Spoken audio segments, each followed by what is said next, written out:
Hello, hello, hello, and welcome to Unique Leaders Live. And I am Megan DiMartino, and it is Friday, the 18th of September, and we are going to have a treat today with Ginny and Eddie Brown. And their story is very special, and it touches my heart, and I know it will touch yours. It's their journey, bringing them to their nonprofit that they have built together called Healing Words. And we will go back to the beginning, as we always do, because the success is in the story. And Ginny and Eddie have a very unique story, not only independently, because this is the only other couple that I have interviewed together. Most everyone else has been independent. And so it's an interesting thing when you have two people together because they both have their own stories. So that will weave in between the whole essence of Unique Leaders Live today. So without further ado, I'd like to invite Ginny and Eddie Brown. Hello, hello, Hi. welcome. Hello. Hi, how are you? I'm Ginny Brown of Giving Words, and this is my husband Eddie. And we're really excited to be here today and to share with you about how Giving Words came about and how we've developed our leadership. Wonderful, wonderful. Well, thank you for that introduction, Ginny. And as I shared in my introduction of Unique Leaders, it's really all about you. So I'm just going to be kind of the tour guide of your journey. And so we're just going to go back. And as I said, you're the only other couple that I have had on Unique Leaders. And that couple also are married, and they both are in the media world, Kim and Mike Barnes, very, very well known in the Austin market. Mike Barnes had been the sportscaster for 30 years on the KXAN, ABC affiliate. So, I mean, a very interesting couple, but everyone has a story, and they didn't end up just in media, meaning their story goes back to the beginning. So I'm going to start with you, Jenny, since you jumped out there, and just share a little bit about yourself, meaning where you're from, and just a little bit about your background, and then we'll just go on from there, and then we'll weave in Eddie to this. Sure. So I'm from Central Virginia. Currently live in Louisa County. The majority of my family is from Albemarle County, which is the same area as Charlottesville and where the University of Virginia is. Most of my family history goes so far back there that I've only recently been able to trace it elsewhere. My grandfather ran a business in Charlottesville for 60 years. And then my other grandparents farmed there. But probably the unique part of my story that led to our doing Giving Words is the fact that in one way or another, I come from 4 generations of single mothers. Mm-hmm. Not everybody was divorced, and fathers were involved in various ways, but not fully in the way that they were supposed to be. And so my grandmother was adopted because she was born to an unwed mother. My mother only saw her father on weekends. He never actually divorced my grandmother, but he lived apart from them. And then my parents divorced, and then I also experienced a divorce. And so, that's kind of the start of the story. So I just wanted to share that, and I wrote this in the intro bio that went out on social media, that I have been a single parent all my adult life. And even like you said, even the first portion of it, the father was in the home, my husband was in the home, but he was very absent. So when you shared your story, it so resonated with me. And I truly wanted to have you on because there's so many women and men that are single, like you, Eddie, who are single parents doing that double duty. And it is a job that is a double duty. There's no doubt about it. So then let's shift over to Eddie. So did you grow up in Virginia as well? Yes, I grew up in Danville, Virginia, which is probably about 3 hours from here. And so probably about 14, 15 years ago, I moved up here to Charlottesville. And I moved up to manage a trust plant that I managed for a little while. So that kind of brought me to the area. Um, and I've got a construction background. I've been in housing for about 23 years.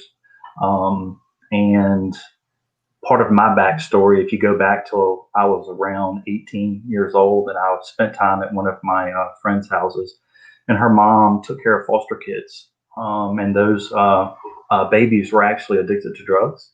And so at a very young age, I could see kind of the backstory. And went along life, and then realized that was kind of like the moment that really sparked with me. And I kind of look at things from, this is how things are. How do we take them to how they should be? And so that was really a point in my life. And then not too far back, I went to Honduras, and I actually saw a child going through the dumpster getting his necessities for the day. And so I began to do research on that, like, why is he in this circumstance and how can he be out of it? And so with Honduras, if he learns English, it moves him from poverty to middle class. And that's a pretty easy way to do that. And Ginny's an English teacher. So our original vision for Giving Words was to go to Honduras, teach English, take recent graduates over, and try to resolve that. And then we had some things that happened in our lives that kind of took a turn. My grandmother needed my help. So I took care of her for a while, and then we got custody of Charlotte. And both my parents are still married. And so I kind of got to experience that, and what that meant for me and the strengths that it gave me. And then I went through a divorce, and became a single dad. And so that's kind of what weaved in mine and Ginny's story together. And then my mom was raised by a single mother with 4 kids. So that's kind of my background. So you mentioned trussing and the construction world. And so trussing means, what does that mean? What is that? Yeah. So what that is, a lot of people get that mixed up with the bank, like a trust. This is actually roof structures that are on top of houses and commercial buildings. So I've been a designer for about 23 years now, and I've done truss design, plant management, sales. I've ran the saws. I've got a CDL Class A. So I kind of, in my industry, just wore multiple hats. And then that's kind of what I'm trying to do with Giving Words, is take that business experience and apply it in the nonprofit area, instead of looking at dropping money to the bottom line, dropping money to impact. Very important. Yes, because I, over the years, have been involved with friends who have a nonprofit. Shared the other day with you both, my friend Nick Austin, who has a nonprofit, We Are Not Broken. So meaning I, as a business person who has started quite a few businesses, understand the foundation of how that is so important. It's not just having a giving heart. You have to set that foundation. So you're building. And that's why I wanted to just highlight that, Eddie, because you have a business background, you have a building background, and that is the foundational structure, like you said, to your nonprofit healing word. So how did you both meet? When and how did that happen? You want to tell it or me? I'll tell it. Sure. You both have your own story, so we'll. Yeah, I think they're pretty similar. Yeah.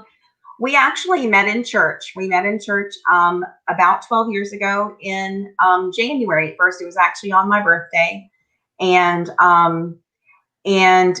we were introduced by mutual friends who had a good marriage, and but I didn't pay much attention at first, and so I didn't really go anywhere there. But then the next time we met, I realized that I was interested, but I still didn't know that he was. And I had decided that that I was just going to sit back and let it happen, because I didn't want to make it happen. And then the third time we met, then he called me the next day. He actually called my mother and asked permission to talk to me, even though I was well in my 30s. But it was kind of nice, because we had both come from broken marriages and hadn't done things quite right the first time, and so even jumping through the hoops of asking mom permission was a great start. So do you have anything to add to that? Mhm. For me, it was just really neat. We both have very similar stories. Our first date was in McDonald's, and it was basically just laying out our brokenness. I had or still have obsessive compulsive disorder. It's something that I manage. So that's one of the things that I laid on the table is, I've got obsessive compulsive disorder. This is something that I manage. I've got two kids. These are their ages. Her kids were older. And basically it came down to, if you want to, here's all my baggage. If you want to pursue this, we can. And if not, then we can be friends. No harm, no foul. But I'm in this for the rest of my life until death do us part. And if you want to do that as well, then we can move forward with this. And she actually had a bigger decision than me because she had to decide whether she was going to raise kids for an extra 8 years. And so that was a, something for her as well. But, both of us were left. And so that kind of created a common bond. And when you go through a divorce and you have a mate that leaves, it's very difficult. It's very hard. And when you meet somebody else that has had that happen to them, it's something that you would never do to anybody else. And so it creates such a trust and such a freedom. And I think a lot of the things that I've been able to be successful at since we've been married, with Giving Words and business and other things that I've done has been built on the relationship that we have and the trust that we have, because I've got the freedom to access other parts opposed to operating in worry, concern, what's going on here, what's going on there. I can put it into positive things and impact. How long ago was the McDonald's date? It'll be 13 years in February. So, and then we got married about 2.5 years after we met. So, but we did, so we didn't know we were getting married on that first date, but we did talk about it because neither one of us, I wasn't interested in casually dating somebody. My mom had challenged me a year before then to make a list of everything I wanted in a man. And she said, don't leave anything off. And I put some really difficult things on that list. And for example, if he was divorced, he fought for his children, because if he didn't care for his children, how is he going to care for mine? And several other very difficult things. And then some that were kind of silly. And he met 20.66 of them. He didn't get dark and tall, dark and handsome. That was one of the funny ones. And he didn't get musically inclined, even though later on I found out he has a wonderful bass voice. Nobody's taught him how to use it. So we're going to work on that. So, but other than that, he really fit everything that I had really longed for my entire life. I had put it to paper in that, that year before, but I had spent a lifetime imagining who that spouse was going to be. And he hasn't disappointed me at all. So it's how been long really were you great. Divorced, Ginny? I was divorced. My ex-husband left me. He actually left me 10 years before I met Eddie. And so we split up in 98, and I met Eddie in 2008. So and then we got married 2 years later. So I kind of make a joke. My ex-husband's 5 years older than me. Eddie is 7 years younger than me. So I got all 12 years back in my husband. I love that. Yeah, I love that. yeah. That's great. God has a way of doing that. Absolutely. He does. Working those details out. Yeah, and he adds those details. And so I'm going to ask both of you this because you've said it. Because today there are many divorced couples that I've noticed anyhow that do co-parenting and do it pretty well. So that is so healthy for the children. And you said it first, Eddie, but about leaving, and that is what happened to my daughters.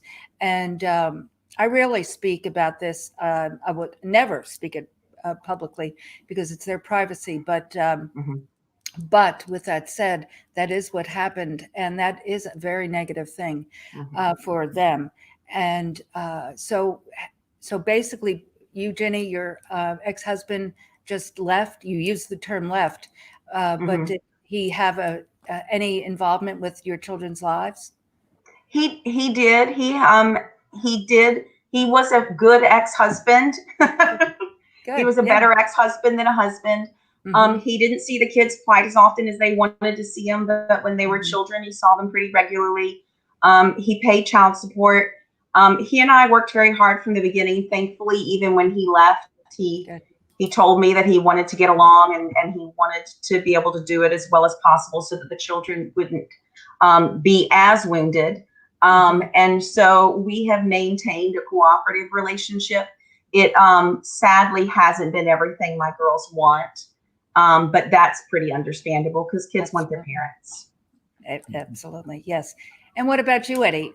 So how long had you been divorced when you met Ginny and had that date in McDonald's? Right. So it's funny. Jenny will say that she's like granite because it took the Lord about 10 years to get her prepared. I'm kind of, I just really dove in deep. I really kind of isolated myself. I was in the Word. And so I was on a 6 months crash course before Jenny and I met. And so when I went through my divorce, I made the decision. I got married really young, 19 years old, 11-year marriage. Now I'm single. And so I don't really want to date. I don't want to, I just can be a single dad for a while and let that be. And so I decided not to seek a relationship. And over that 6 month period of time, God just did a work in me. Some of the things that I was doing is thrill seeking, which is not healthy. Because you can get hurt and, like riding ATVs, wheelies down the road, stuff like that, no helmets. Not a very wise thing to do when you're 25 and know everything. It's easy to do that. And so anyway, God just took me through a lot of healing. And so if I had not went through that healing, our relationship wouldn't work. And so after I went through a certain process, and I can go through my journals, and God walked me through that healing, He had prepared me for what was to come. And kind of one of the things that resounded with me is I had to learn how to be still. And that's a really hard thing to do. But because I was still and pressed in, I was able to reap the benefits of being still and what He had prepared for me. Because a lot of times when He asks us to be still, it's be still in the moment, but be active in pursuing me. And so if I would not have been active in pursuing Him, then we wouldn't have what we have. And so that's just, and so for me as a child, I always dreamed, and all of us as children, we have dreams.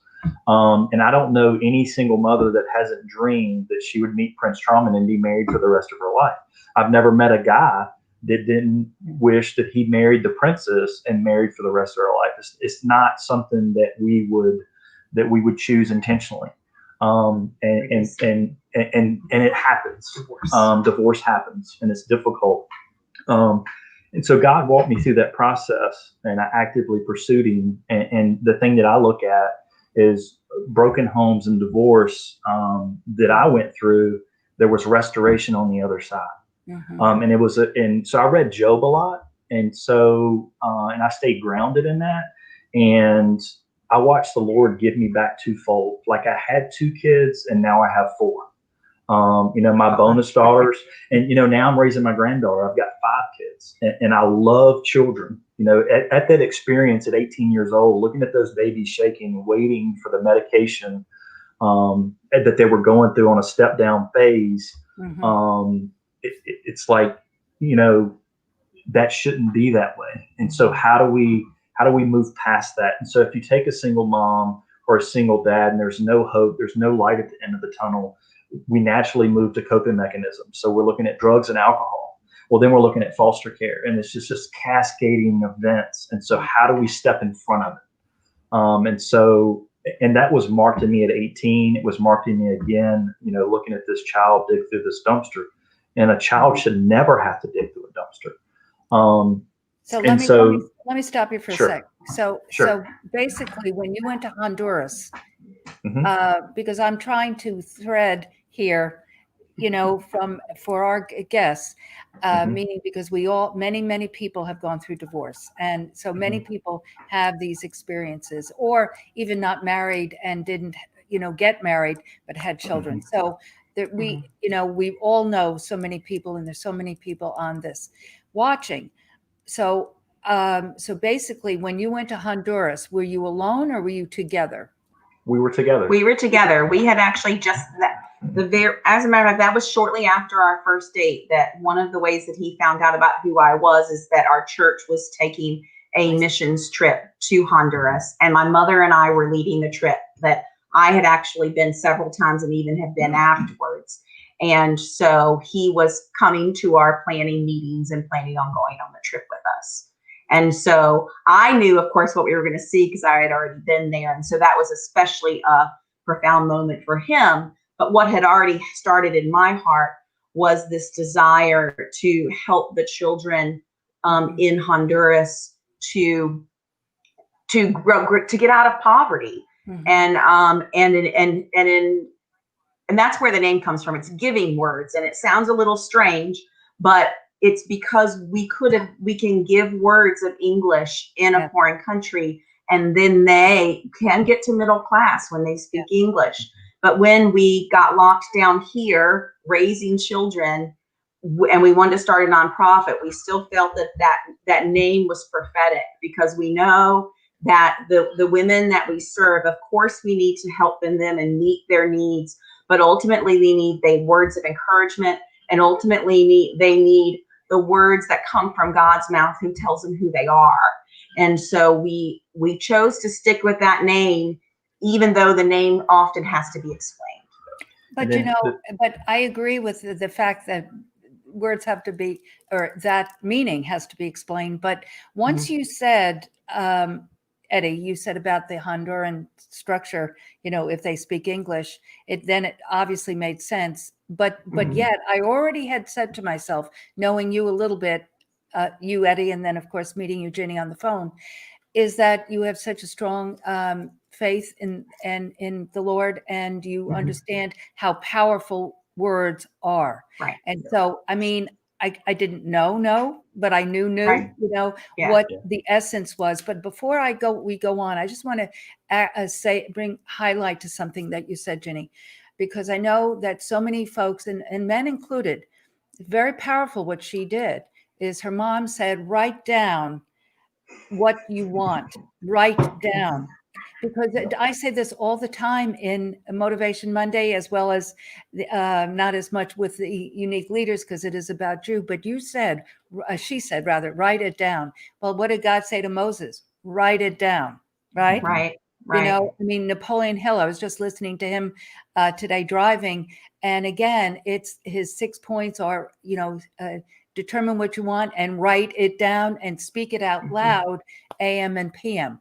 So the bottom line is, folks, that is very powerful, because you can see it. She understood it, and that was from her heart. So I just wanted to share that, because that to me was very, very powerful. Very powerful. Yes. So, okay. So basically, you went to Honduras, and again, the Lord used that experience for you, Ginny, to see this man in action, and vice versa. And so your hearts just continue to grow. You then married 2 years later. And so, but healing words as a nonprofit. Giving words. I said healing. Giving words. Giving. It's okay. We want healing words too. Amen. We'll take that. Part and parcel. But when did you actually start the nonprofit? You know what? It took a while. God planted the vision, and then he had work to do in us. He had work to do in our families. Obviously, he had to refine the vision significantly, because it was going to happen at least first here. I haven't let go of the Honduras arm yet. I've got a few more years, But so he had to do a lot of refining, but we started it in December of 2017, and I'll let Eddie pick up a little bit more from there. Sure. So God continued to just really lay this on my heart. And so if you think about 2008 to 2017, that's quite a bit of time. And I continually prayed on it. And with my dad having a heart attack, that kind of locked us down here. With my grandmother, that locked us down here. Getting custody of Charlotte was another thing as well. In December 2017, it was probably about 3:30 in the morning. I just felt God tugging at my heart, and I actually opened the nonprofit before 4 o'clock in the morning. I had everything kind of set up. And to give you a little bit of background story, I've been in the housing industry for 23 years. I started my own company about 9 years ago, and that was an art. I've had 2 Job moments, 2 Ark moments, and 2 Let This Cup Pass for Me moments, where God just kind of brought Scripture alive to me. And one of those Ark moments was open and design concepts. So I was working for a company. They cut my pay, but I didn't have the resources that I needed to be successful. So I put my 2 weeks notice in. I had opened this company 12 months prior on a God prompting, not knowing what the next step was. And when I put my 2 weeks notice in, I knew I was going to work for this company, my company, but I didn't have any customers. And so my first day at work, I sat down at my desk. A company that I'd worked for before for 7 years, wrote the employee handbook, did this $1 million turnaround in 12 months, calls me up. They had an estimated retire, and I picked up a full year contract on my first day of work. But if I hadn't opened that company, then I couldn't have had that transition. So it's faith and provision, faith, provision. And so another Ark moment for me was Open Giving Words, and it was looking at, and when I was in Honduras and I looked at that child, I'm a connect the dots type person, and my OCD allows me to do that. So I looked at that situation. I'm like, oh, he needs English, because a lot of companies have taken property over there, and so if they learn English, they can. In the moment they know English well enough, they can become employed and become middle class citizens with a door and no dirt floor as soon as they learn English. Massive impact, small investment. And so my son worked at the CTE program, or took school at the CTE program. Jenny's experience as a single mother, obviously when I met Jenny as a male, I could immediately see the deficits in her life and the girls' lives immediately. And so these are the deficits. How do we work around that? And so for me, if you look at the demographic of single moms, you're looking at about 16.2 million in the U.S. And so if we're going to solve this with just money, it's not going to happen. It's too big.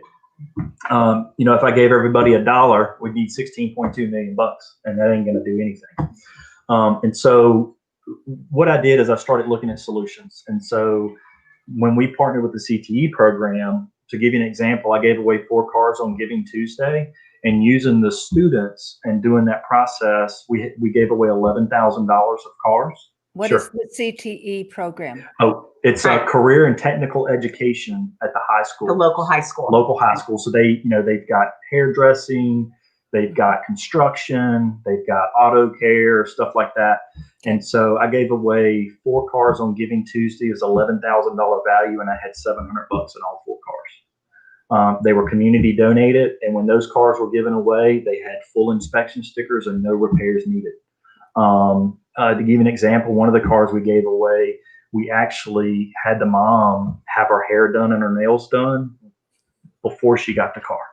So we utilized that whole process. And to me, the mom gets a benefit out of it, but I look at the character that's built through the process and the students of them participating in this. And usually you have 2 or 3 that are in tears when they see this mom get this car. And so that's a priceless byproduct of what we do that money can't buy. Right. So he jumped ahead a little bit, so I'm going to fill that gap in.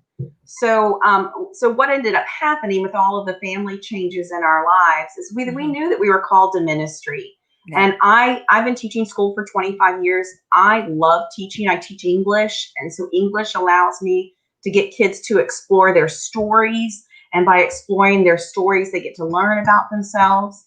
And I realized that even our stories are the very things that God ends up using in our lives. Amen. And so I had to wrestle with, or I had of course wrestled with it a lot before I met Eddie, but we had to continue to wrestle with the fact that we had walked through divorce that we didn't want to walk through, that our children had to visit their parents back and forth, that there were times that we didn't have enough resources. So I would largely have to go to my mom and say, the well broke, I need some help because I don't have any extra money.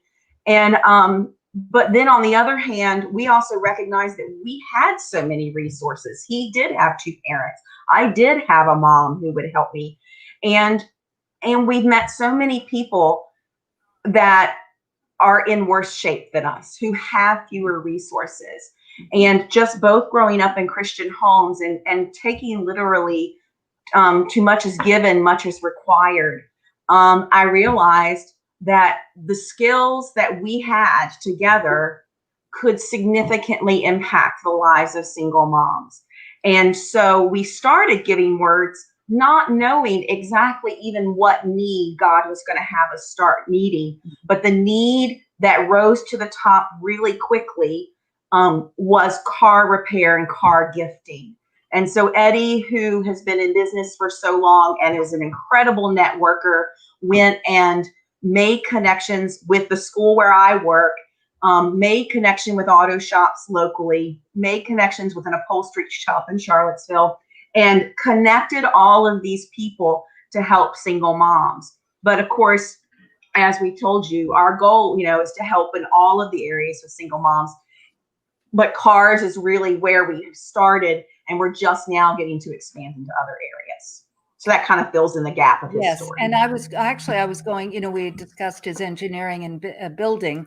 I was going to ask you what you had done, as a career. And that makes so much sense from the standpoint of the Lord using your teaching, that teaching part, also going and ministry work, and in Honduras specifically, and the English piece to that. So it's so fascinating how God works, and you've said it several times in this, is about our stories. And that's why God just put in my heart to do this Unique Leaders, because everyone has a story, and it leads to the and you're still creating and writing your story. And because I hear, and I'm sure you do with your moms and dads, they're feel so defeated, and that they feel that it's all over. Like you said, Eddie, people do not have those dreams of being the princess and the knight in shining armor and so forth, of course. And so when that doesn't happen, you have this defeated spirit, and therefore it, like you said, it snowballs from there. And it's just amazing how your story woven together is helping women and men to know that there's always hope and infinite possibilities. And you just have to take that first step. So you've started the nonprofit, you're building this. And so, right. And of course, COVID-19 stepped in and lockdown and has affected everyone. I had to do some banking today, and that was an ordeal, just getting inside, and I mean, just crazy. We don't even think about those details, so the trickle down of that is huge. So with that said, here you are, and you have this program, and you said schools. Are schools opened up yet in the area? We are actually going to school with a blended model, which means I see one group of children on Mondays and Thursdays, and the next group of kids on Tuesdays and Fridays. And so, interestingly enough, this has been my hardest year teaching for probably most of my teaching career. It's been really tough. Just because I certainly have the major units planned, but everything has to be changed. I have to put a lot of things on video. Right now, our particular county has a relatively low count for COVID. We are also teaching virtual, though, for people who didn't want their children to come to school. And of course, depending on what happens in Virginia, that could change. So, but I've also taught through an earthquake where we lost our school. And I've taught several different subjects, and so I'll weather this storm too. But with his help, it's a lot easier. Absolutely. The word that's used and bandied about is pivot. So you've learned how to pivot, and I look at it as evolving. and listening to that small Mhm. voice, and taking that next Yeah. step. And I look at it as a chessboard, and this piece, sort of like your OCD, this piece leads to that piece. But but yeah, we're all doing all of those things. So Yeah. it is evolving. So what can we do as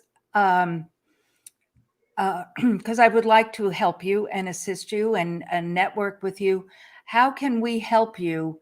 And I use the word we. I do use the word we, not just myself, but meaning we're speaking to many, many people. And you'll be putting this out on your social media, and it'll go on our YouTube channel, and it is watched many times after this live. But how can we help you to the next step? Not necessarily down there, because God's in control of that, but to that next step. One of the biggest things that we're looking at right now is like when you bring a lot of people together and we invest small amounts, it ends up being a massive impact.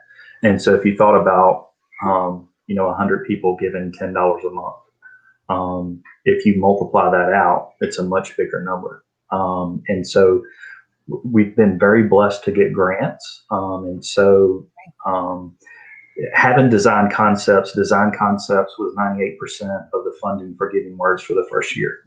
And so that's why the Lord provided Design Concepts, the freedom of my time, and the funding to start Giving Words. And what we're trying to do right now is create a base outside of grants. And so 2018, we gave away 2 cars and repaired 10. In 2019, we got 2 grants, one 10,000 and another 10,000. It was a Obama grant and a Louisa Community Fund grant. And we doubled our car giveaways to 4, and we tripled our repairs. We got those grants again this past year, but they were reduced, and they reduce every year. And we can apply for those 3, and then we have to stop for a year, take a break, and then apply for them again. And so we doubled and tripled last year with those grants. We're on track to do that again, but we need to build that base so we're sustainable outside of a grant cycle.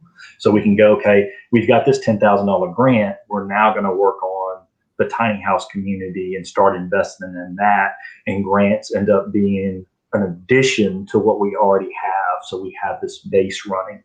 And so, 100 people times $10 a month, it's $120 per person.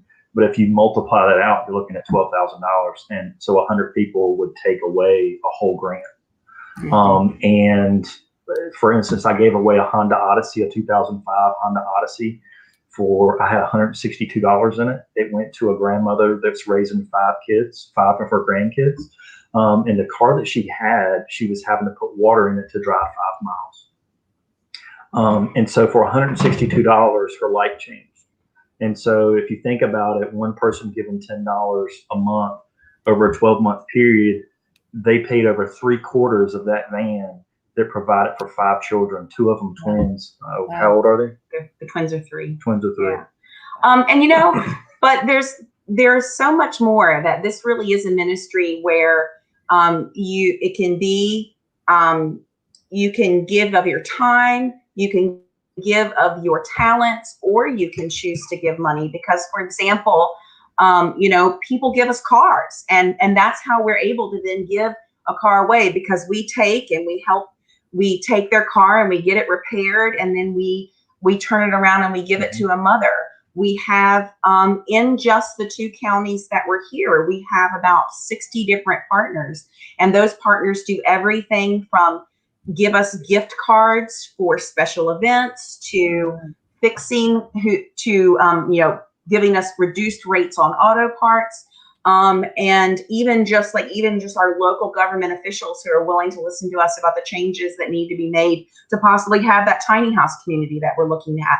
If people are in education, a high school is a great resource for connecting young kids to a purpose and having them do things like fix cars or do their governor's school project, which I regularly am helping a kid do a governor's school project because they come in and work with us. And then the other thing is that even though we definitely have a vision for this to be national, it's ultimately going to still be community based. It would be lots of giving words all over the place. It wouldn't be one big one. And so Right. there has to also be even replicas of what we do. And so even people who are like, hey, I've been a single mom. I don't have a lot of money, but I've got this time and I've got this calling. How can I participate in this? I have a heart for single moms. I have a heart for children. Or they might have a business. They're like, hey, we offer a service that in our community, because pretty much we can establish ourselves in another community when we have certain criteria met. And so all of those things are possible. As you were speaking, Ginny, both you and Eddie, I was thinking about that that's what's so powerful about video, is it's getting it out. And so I know that this is going to touch many folks, not just women, but men and women, because they're both men and women here. And but to either do it as a couple or independently. But the point is absolutely that it, like you said, it's community based. I see that very clearly, and it will just extrapolate out over the country, the world, and ideas like you said, the tiny home, on and on, things like that will just come and grow. But it will start small and go big. I can see that very clearly. But it's about getting the word out and the idea. And some of the things that I'm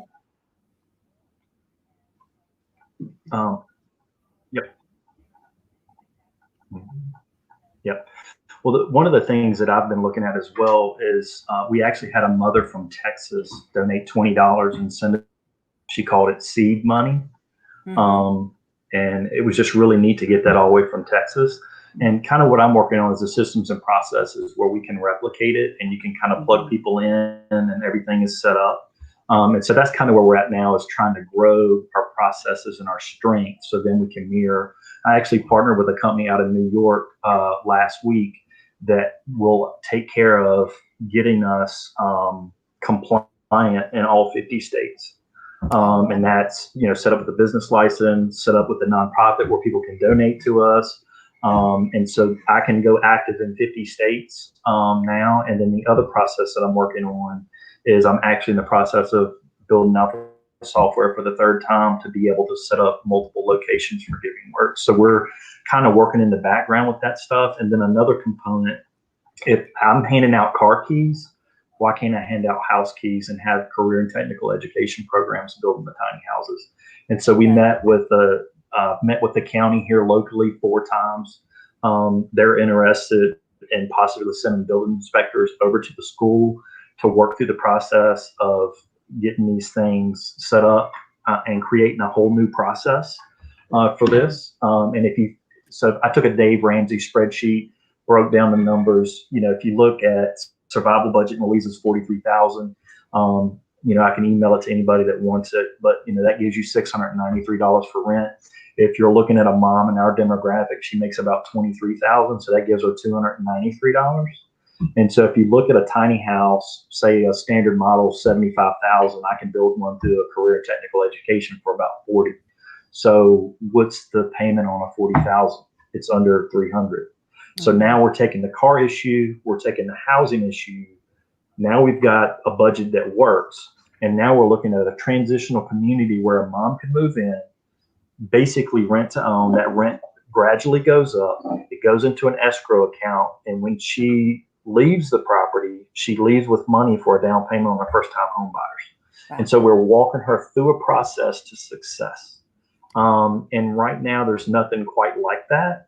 But that's where my connect the dots, OCD, business, like this is a disparity. How do we move past the disparity to the next phase? And so that's kind of what I talked to the county about. And Giving Words, tiny house community, the car aspect, we could do this. Like right now we're operating in 5 counties. I've ran tests. And so we're operating in 5 counties right now currently to run that model. And so I know it'll work. And the thing is, if you look at Giving Words, think about Giving Words, God's word.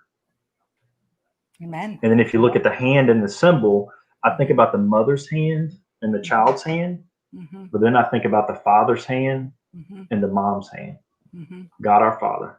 Amen. And so that's kind of what that, now I didn't intend that logo to have that deep of a meaning. But as God began to give us things and bring us things, it developed into that. But we definitely have a heart for this, and I want this to outlive my life cycle. So I'm trying to create it in a way that it's not built around Eddie, it's not built around Ginny, that it's built around community. But I like to look at things. I look at life from a position of looking at the why.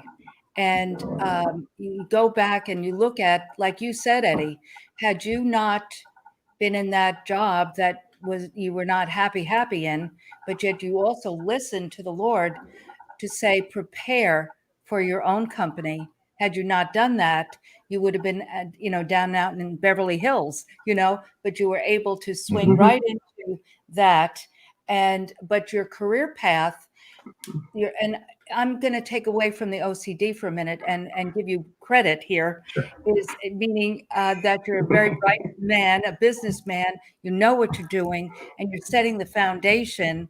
I suggest you to stop saying that, but yet maybe it's going to, because words are powerful, as we've discussed, but it's also giving people who have been diagnosed with that. I was listening to Les Brown the other day, and he has a twin brother, and he was told that he was illiterate and would never, graduate from anything.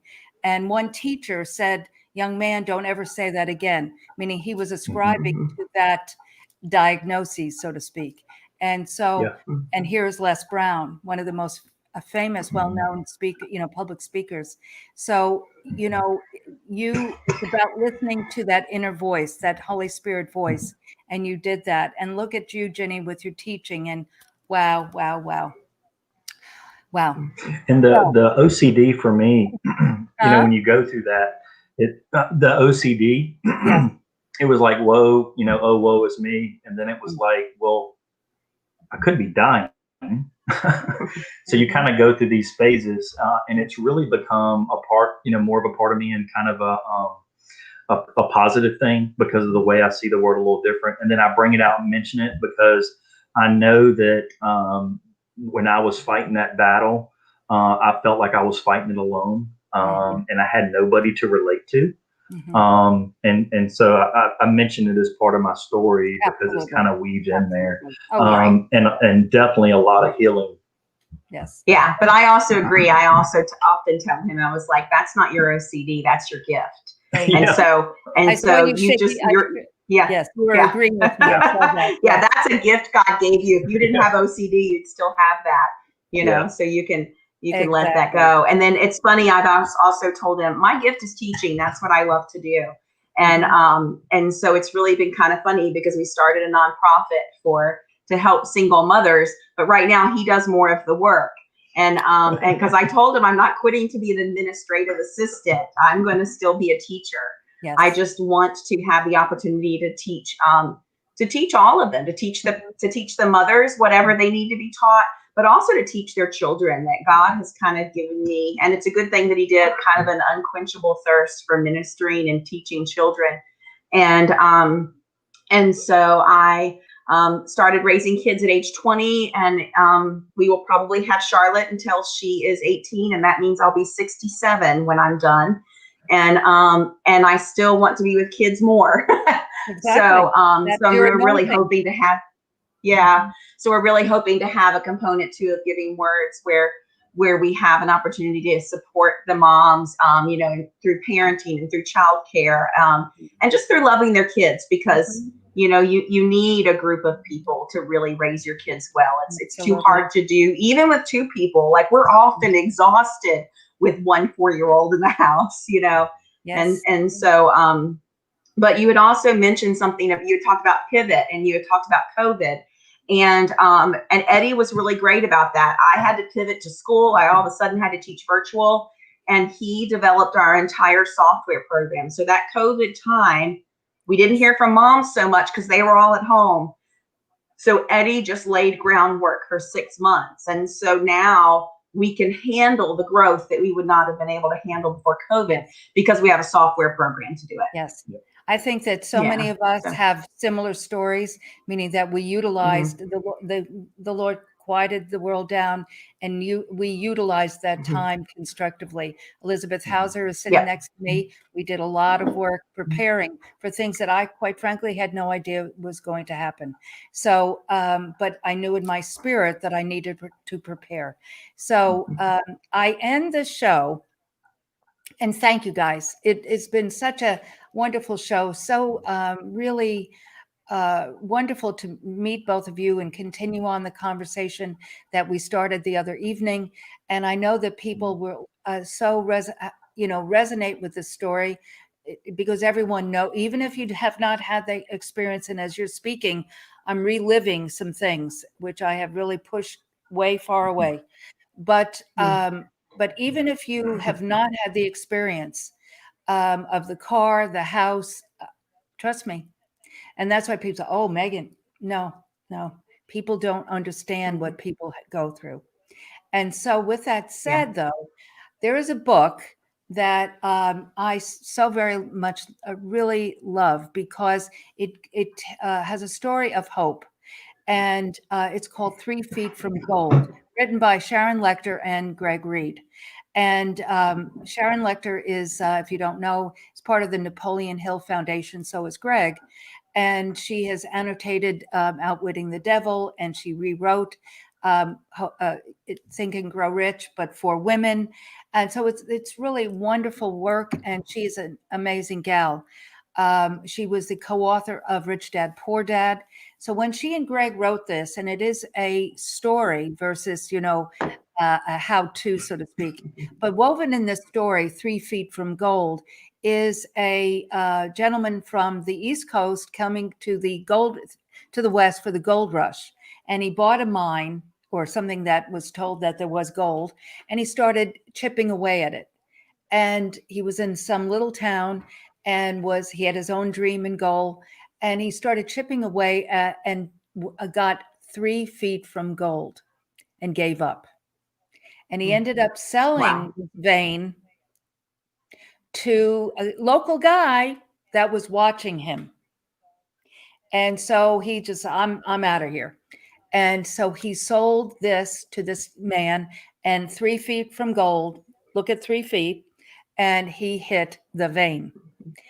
So Sharon, using, yes, it's a big wow. So we can all put ourselves there, that 3 feet from gold. How many times did you start something? I don't know. I'm not equipped. I have OCD. I have this, and I'm a single mother. And we lost our friends. I was talking with my hands. I didn't do that, though. No. Where are Ginny and Eddie? I think their internet had kicked challenge. them out. Yeah, they'll come back on. They will? Yeah. Okay. Well, anyhow, if you can hear me, guys. Here you are. Okay. Yeah, here we are. Okay. So it was a good time to have that pause. So basically what Sharon and Greg did is they wrote what she calls the success formula. And the success formula is passion plus talent times association times action plus faith equal success. Okay. So I ask everyone, not the whole thing, but what is your passion and what is your talent? And ladies first. You know what? My passion are kids, and I especially love the babies. Like, I just can't get enough of them. And but I still even enjoy them all the way up into high school. And my talent is teaching, and teaching about life too. I'm really glad I became an English teacher. God orchestrated that. I just was better at English than the other subjects. But I love teaching English because it teaches about life. It keeps us in the story. And I'm the person who learns from the story. He always asks me, oh, you should read this book or read that book. And it's some self-help. And I'm like, nah, But when you said, well, this one's a story, I'm like, that's the one I'll read. Exactly. Exactly, So Jenny. I'm a teacher through story, and my passion is children. Yeah.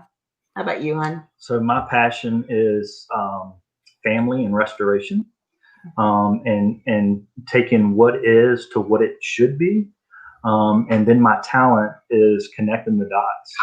Yes.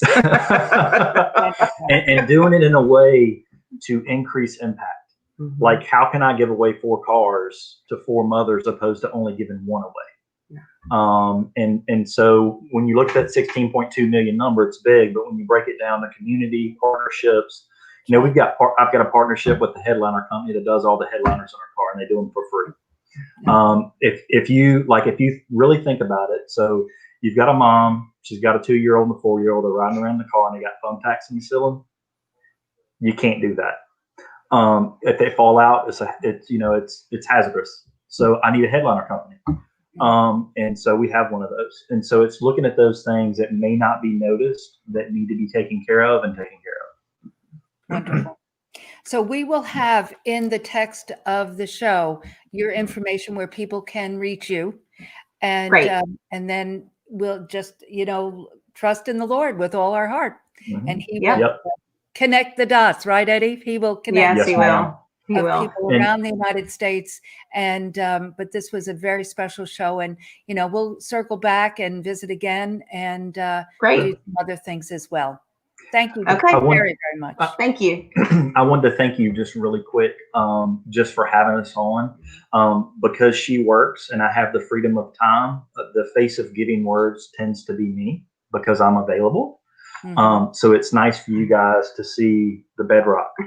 And so a lot of people see this male running around with a single mother nonprofit, and it's a co-partnership that really makes it work and really is the bedrock of it and the heartbeat of it. I just have the freedom of time for now. Yes, or flexibility. Yeah, we're praying that I'll get that one day. So yes, in God's timing. I do love my job. It's all in timing, His timing. So yes. Well, thank you guys, and we'll see you soon. And be blessed. Thank you. Thank you. Yes. All right. Bye-bye. Thank you. Well, thank you for truly being with us today. And we're doing a little different format because a lot of these shows are going to go into a podcast. And so I've been guided to not do who has been with us during the show, but I just wanted to give a shout out to Camilla. Thank you for joining us, Camilla Butcher, and Bill Haley and Bill McLean and Dennis Kay. Thank you for joining us today. And this show will be aired, we'll stay on and we'll be on YouTube. And so I just invite anyone to really visit Ginny and, Eddie's, did they have a website? No, not yet. Okay. But social media is where you would connect with them. But do connect with them because this is such an important beginning of a movement, I'm going to call it, for single mothers and single dads. But we are building a movement here at Novitas Spa, clinical products, as well as my new website, megandmartino.com, and my business page. And I just invite you to friend me over there at the official Megan DiMartino, because we will be building things. We are building things that will help people, not only in the beauty industry with businesses, but other small businesses as well, and then continue to coach and speak and write. So do friend me at Novitas Spa, at megandmartino.com. You can go there to the website and put your name in, and we can visit if you'd like. But also my book, and when we were talking about stories, and Ginny wrote or spoke about stories, my book, Hope and Possibilities, Just Over the Horizon, It's Never Too Early or Too Late to Create the Life of Your Dreams, is a story. It's hopefully it will resonate with you and give you encouragement, but it is truly a story. It's my story, but it's so many people's stories. And it is a story of a single mother as well. So as I said, what they're sharing truly resonated with me. So again, just recap, to friend me on official megandmartino.com. My new website is official Megan DiMartino. Website is megandimartino.com. And there is a place there to get the book at no charge, free. Just go on. It's a PDF. It is on Kindle, on Amazon. But I said during the lockdown, people need encouragement and hope, and we put it at no charge there. So just go there and just enjoy that book. So the last bit of business is to share this, because there's so many people that this will touch, and people will really resonate with this story of Eddie and Ginny, and it really will touch them, and possibly people, and I know this will happen because I do know that there will be other of them around, nonprofits of Giving Hands, Giving Word. Keep saying the same thing, but Giving Word. And so we will see you Monday for Motivation Monday, and next Friday for our Unique Leaders podcast, Unique Leaders Live. And these all are going to start being podcasts shortly. So thank you for joining me today, and we'll see you soon. Be blessed.